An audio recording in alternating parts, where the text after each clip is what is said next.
Eu quero saudar a todos os nossos irmãos, aqueles que nos veem pelo canal 126 da TV aberta ou canal 85 da Sky, a todos aqueles irmãos nossos da Igreja Cristã Maranata ou até outros irmãos também de outras igrejas, mas que participam conosco nos nossos programas. A todos a paz do Senhor.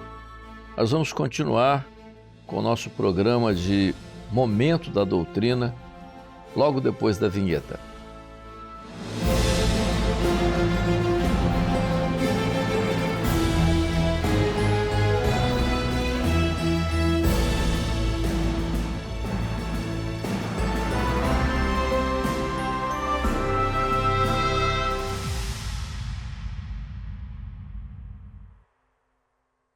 Nós vamos, a partir desses programas agora, nós vamos começar a conversar com os irmãos sobre o livro de Atos dos Apóstolos.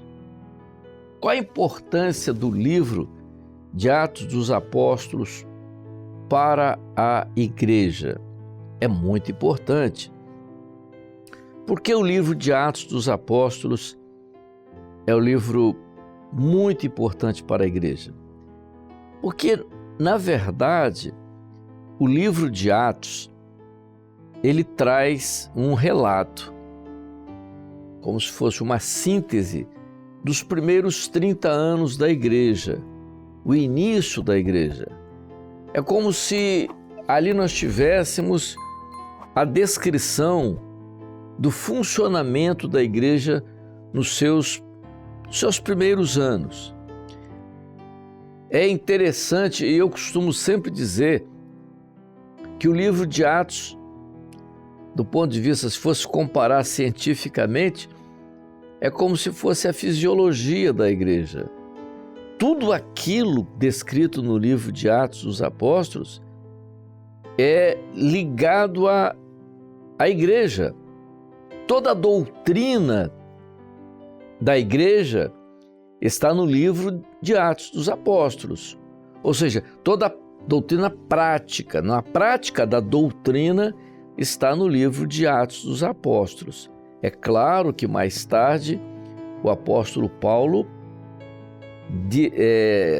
disseca, né, de forma muito detalhada toda a doutrina da igreja no seu início e a doutrina que segue até os nossos dias. Mas é muito importante observar isso. Durante muito tempo, alguns disseram que o nome de Atos dos Apóstolos não seria um nome adequado. O nome talvez fosse Atos do Espírito Santo, porque, na verdade, o livro de Atos, que falam de realizações, daquilo que foi a obra realizada pelos apóstolos, nada mais foi do que aquilo que o Espírito Santo fez usando os apóstolos no início da igreja.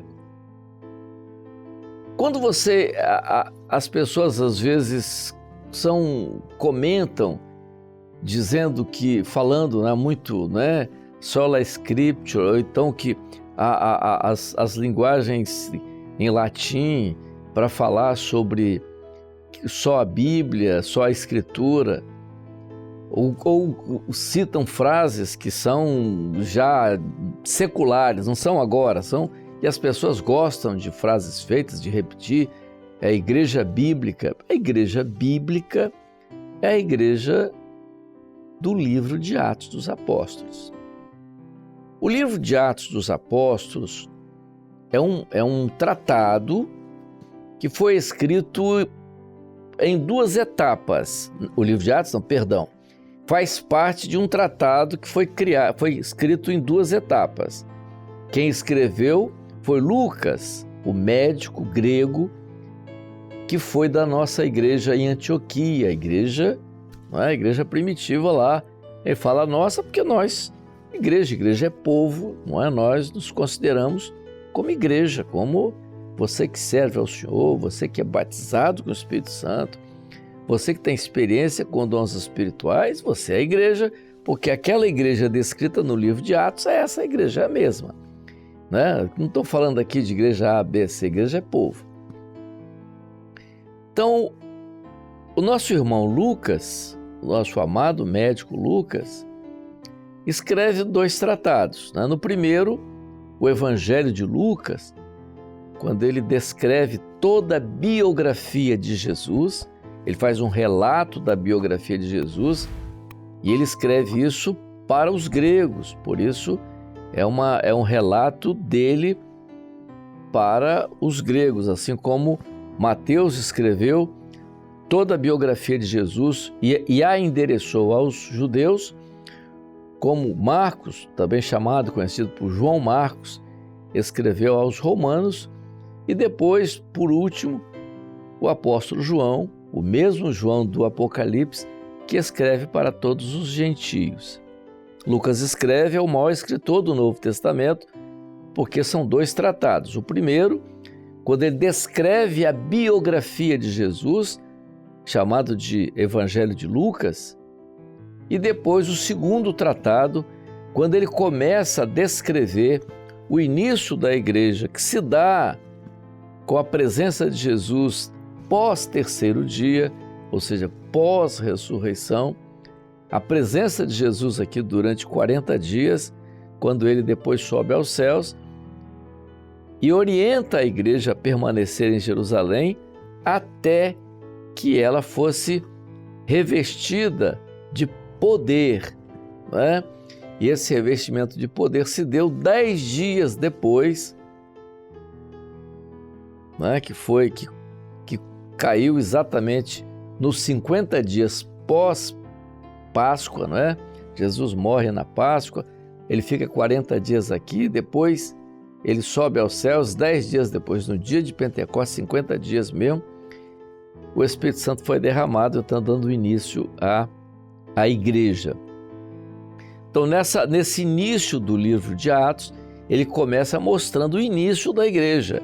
Ele faz um relato breve sobre, não é, a ressurreição, o período quando Jesus se revela como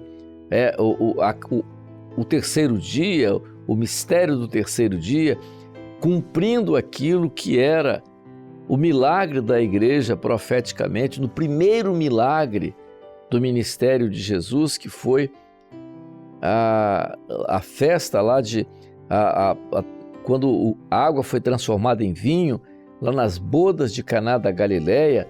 Foi o primeiro evento onde o primeiro milagre ocorre, isto porque Jesus ali, ele trata do momento profético da igreja em toda a sua existência, desde o início, que é o terceiro dia, fala sobre morte e ressurreição, batismo com o Espírito Santo, é a festa de casamento, que é todo o período da igreja até a chegada do noivo, que é o arrebatamento.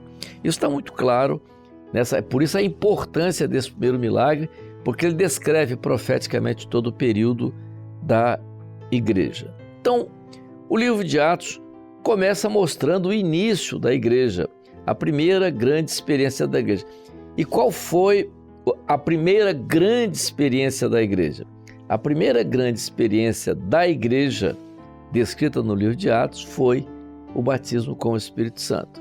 Quando Jesus orientou que eles permanecessem em Jerusalém até que do alto fossem revestidos de poder. A ordem foi que eles não saíssem assim, que esperassem. Então, havia necessidade, porque eles teriam uma missão muito árdua, que era pregar, era anunciar Jesus vivo. Uma tarefa dificílima, porque todos em Jerusalém tinham visto que Jesus tinha morrido, que tinha sepultado, mas a experiência do terceiro dia não foi uma experiência transmitida ao povo de uma maneira geral, não.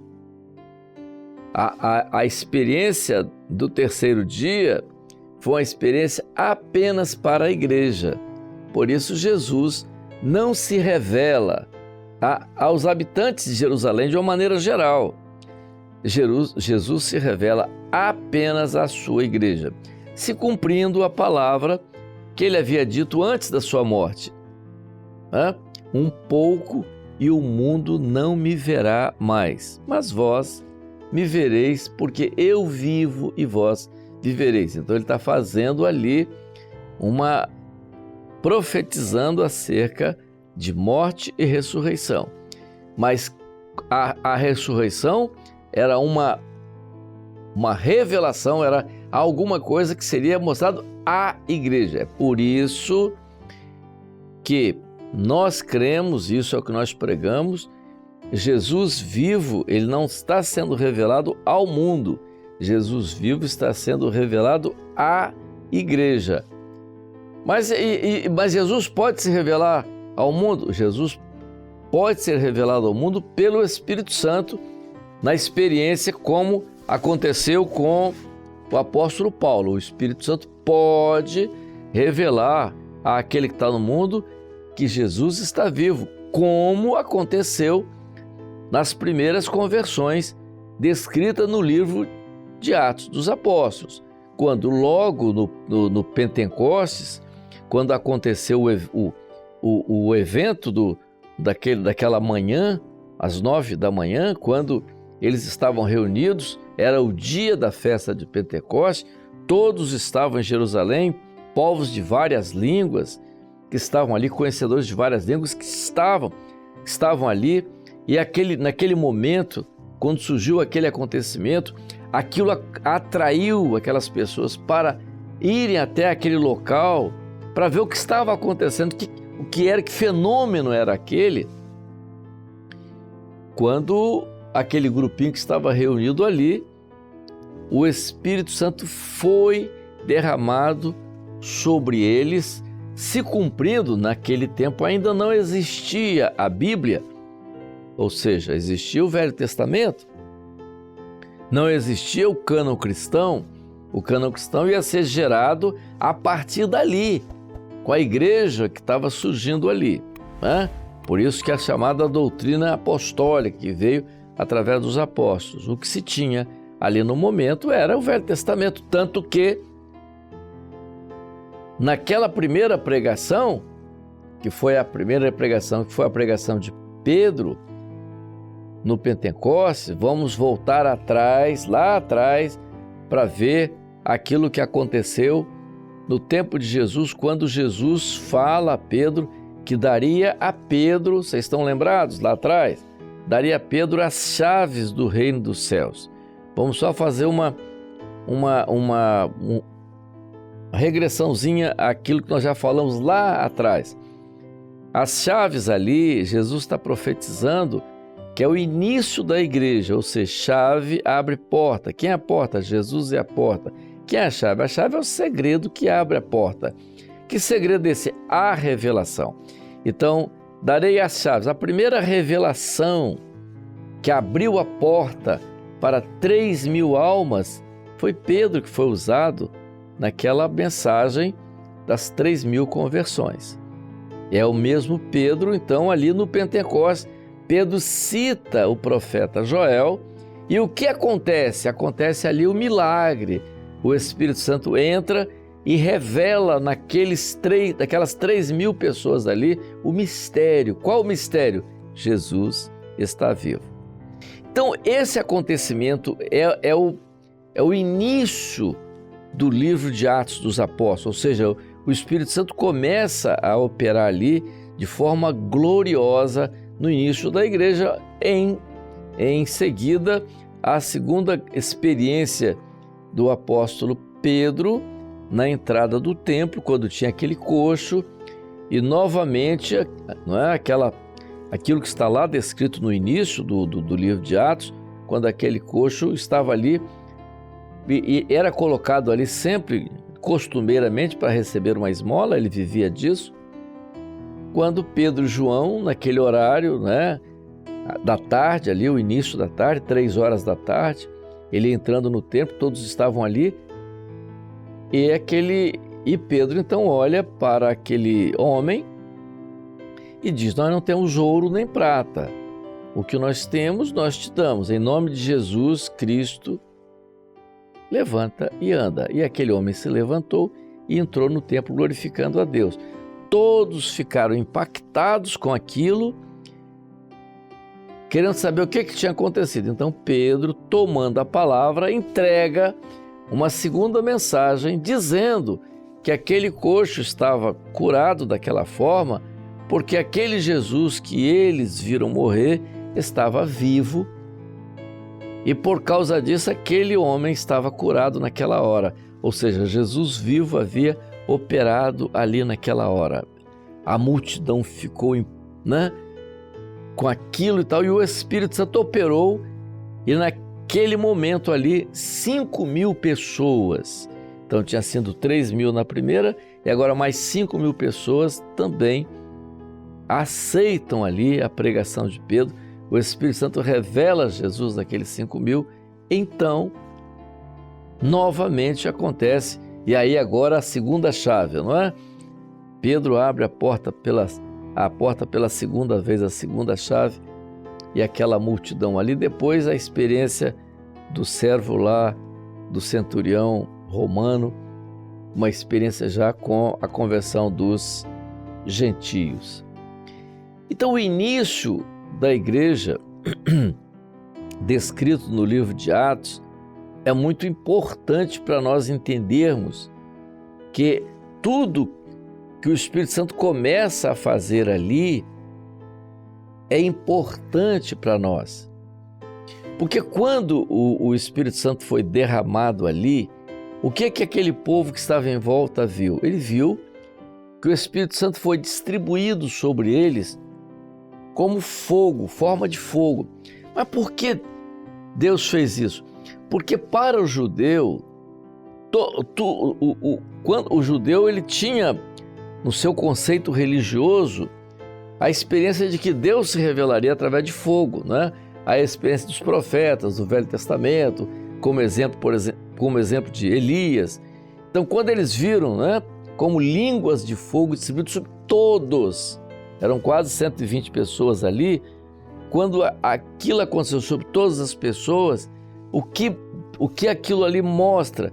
Aquilo que o profeta Joel descreve e que é a citação de Pedro naquele momento. Eis que nos últimos tempos derramarei do meu Espírito sobre toda a carne. Por que toda a carne? Porque no Velho Testamento o Espírito Santo ele era colocado de forma individual. O profeta, o rei, o sacerdote, era de forma individual, não era sobre todos. Vocês podem ver isso no exemplo de Sansão. O que acontecia com Sansão? A força de Sansão estava ligada à operação do Espírito Santo na vida dele. Ele era preso, era amarrado, mas quando o Espírito Santo se apoderava dele, ele fazia tudo aquilo que está descrito lá na história de Sansão. Então, naquele momento, o Espírito Santo não foi derramado apenas sobre os 12 apóstolos. Seria o caso do Espírito Santo ser derramado sobre os 12 apóstolos. Não, o Espírito Santo foi derramado sobre toda a congregação. E o que aconteceu com eles? Houve manifestações do Espírito Santo na vida deles. Havia visão, havia revelação, havia profecia, havia línguas estranhas. Eles falavam noutras línguas, conforme o Espírito Santo concedia. Ora, alguns dizem que noutras línguas eram línguas humanas. Não era. Mas todos entendiam na sua própria língua. Claro, o que aconteceu ali é que a língua que eles falavam, isso no texto original, nós vamos ver lá no livro de Atos, que diz assim: e todos falavam noutras línguas, conforme o Espírito Santo concedia. No texto original no grego, a palavra noutras línguas ali, a palavra no grego é glossa. Glossa, em grego, é língua, mas língua desconhecida, né? Aquilo que é o desconhecido. Quando você vê lá, naquele livro, fala glossário e tal, fala aquilo que está para ser para ser dado a conhecer. Então, glossa é língua desconhecida e todos falavam noutras línguas. Então, a língua ali é glossa, língua desconhecida. Na continuação, Lucas diz o seguinte: mas todos entendiam na sua própria língua. Aí quando vem a expressão própria língua, a língua ali já não é mais glossa. No texto original aparece a palavra dialectos, ou seja, língua conhecida. Então, o que aconteceu ali no início, no Pentecostes? Todos falavam língua estranha. Paulo mais tarde diz: quem fala em línguas não fala aos homens, mas em espírito fala de mistério. Então, fala com Deus. Mas todos entendiam na sua própria língua. Claro, o mistério foi revelado ali. Da mesma forma que eles falavam línguas, o Espírito Santo veio e revelou aquilo que estava escondido. Foi a interpretação das línguas, que não foi tradução. Então, a interpretação das línguas, por isso que eles falavam noutras línguas, glossa, mas cada um entendia na sua própria língua. Havia ali povos de línguas diferentes e cada um entendeu na sua própria língua. Como seria isso? Vamos dar um exemplo. Suponhamos que nós estivéssemos num lugar com 120 pessoas reunidas e o Espírito Santo viesse e batizasse todos os 120 com o Espírito Santo. E todos os 120 começassem a falar língua estranha. Que língua é essa? Desconhecida e tal. Tivesse em volta, à volta daquele grupo ali, pessoas, grupos. Tem um grupo aqui de americanos, esse grupo só fala inglês. Aqui tem um grupo de franceses que também está aqui ouvindo e tal, só fala francês, outro grupo de alemães, espanhóis, brasileiros. Depois de todo aquele acontecimento, os americanos disseram assim: interessante, tudo que eles falaram ali, naquela língua, eu entendi em inglês. Os franceses disseram: mas nós entendemos em francês. Os alemães disseram: mas eu entendi em alemão. O espanhol disse: mas nós entendemos em espanhol. E os brasileiros disseram: nós entendemos em português. Todos entenderam na sua própria língua. Então o Espírito Santo revelou na própria língua. Isso foi o Pentecostes. Nós já tivemos experiência aqui nos nossos Manaíns, não é? E eu já vi isso aqui no Manaim, é de um irmão falando em línguas e o outro interpretou em russo, porque tinha um pastor que era da Rússia, estava lá e interpretou em russo. Interpretou a língua estranha em russo, ele entendeu em russo, não foi em português. Falou em russo, ele entendeu. O outro poderia ter entendido em português, ter interpretado em português. Isso foi o que aconteceu no Pentecostes. Então a língua estranha ali não é língua dos poliglotas, não. Ali é língua dos anjos. Então esse é o início do livro de Atos. Nós vamos conversar mais sobre o livro de Atos, né? Não vamos tomar muito tempo. Nós estamos começando, há muita coisa importante para falar sobre o livro de Atos. O início da igreja, como a igreja desponta nesse início, nós vamos conversar mais no nosso próximo programa. A todos a paz do Senhor.